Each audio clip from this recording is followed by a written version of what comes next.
Hey friends, Barky Dog here, back with another movie review.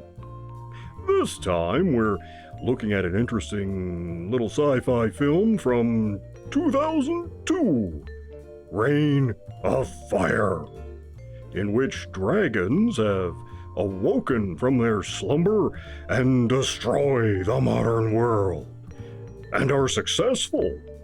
Our story begins with this kid going to visit his mom where she works as an engineer in an excavation project under London.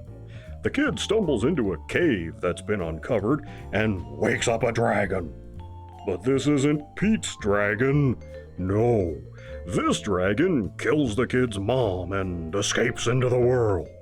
Soon the dragons are everywhere, flying around and laying waste to the earth. I blame the kid. Anyway, these dragons proliferate so fast no one can stop them, and even nukes don't solve the problem. Fast forward 20 years, and this kid has now grown up to become Christian Bale. He plays Quinn, the leader of a group of survivors living in a castle.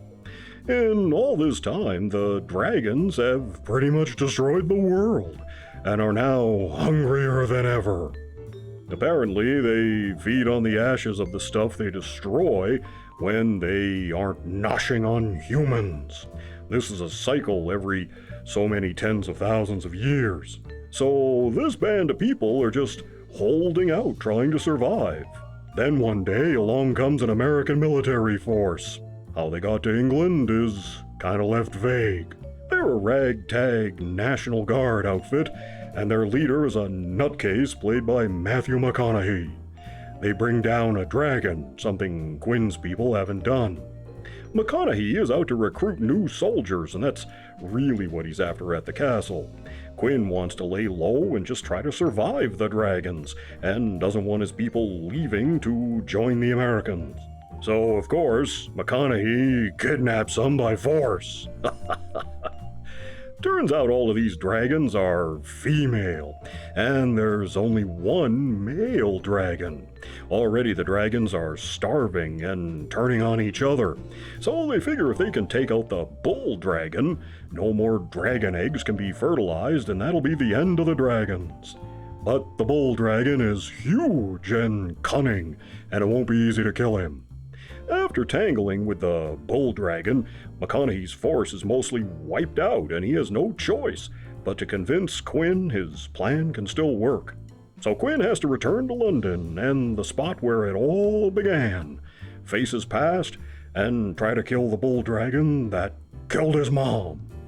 Well, this movie may sound dopey, but it's surprisingly good. Shockingly good. In fact, I went to see this with some friends when it came out.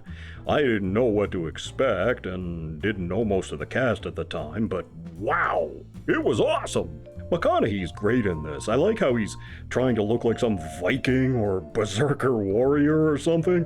He even has an axe. He's intense here. Christian Bale is very good as Quinn. You believe the guy. And Gerard Butler from 300 is a lot of fun as his best friend. I like the chopper chick, too. She isn't burnt out or jaded like McConaughey, probably because she's a pilot, and she has her crew, and they have a camaraderie to fall back on. And you'll also spot Alexander Siddig. That's right, Dr. Bashir from Deep Space Nine.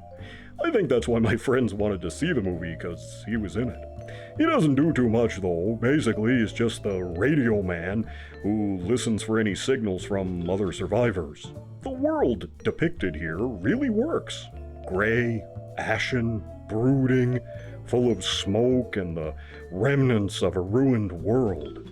It's all very well realized. The CGI dragons still hold up too, and that was a pleasant surprise when I rewatched it the other night for this review. The effects are excellent and well planned and well thought out. One bit I especially loved was Bale and Butler acting out for some kids the famous scene from The Empire Strikes Back when Vader reveals he's Luke's father. It's a small spot, but what a highlight.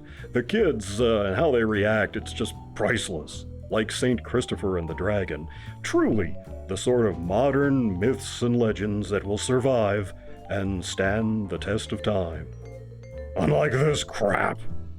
So, admittedly, as good as the picture is, some things here don't add up. First, this kid.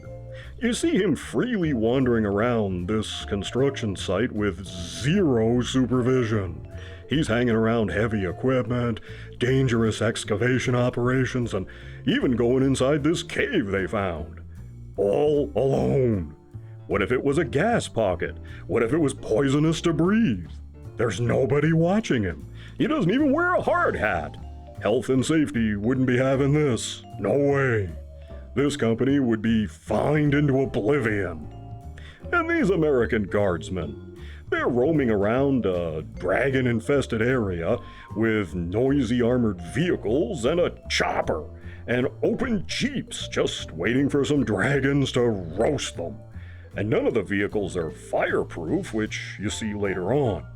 And where do they get fuel for these vehicles? Okay, it's set in the near future, but they never talk about having some kind of futuristic engine or fuel source, so you have to assume they use diesel or aviation fuel or something. Where are they getting it? Tanks only have a limited range given the fuel they can store on board, and they can only go a few hundred miles at best.